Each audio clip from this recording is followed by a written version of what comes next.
Қазақта бәрі бар, түгі жоқ. Президенті бар, билігі жоқ. Партиялар бар, бірлігі жоқ. Ата заңы бар, демократиясы жоқ. Байлығы бар, экономикасы жоқ. Парламенті бар, пәрмені жоқ. Үкіметі бар, дәрмені жоқ. Жері бар, жайылымы жоқ. Байлығы бар, шайлығы жоқ. Банкі бар, ақшасы жоқ. Министрі бар, башқасы жоқ.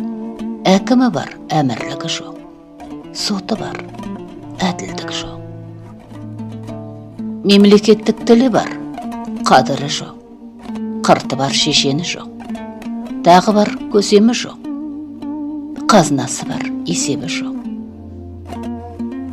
Мәңгүрт қазақтар бар, қазақшасы жоқ. Тойы бар, уайымы жоқ.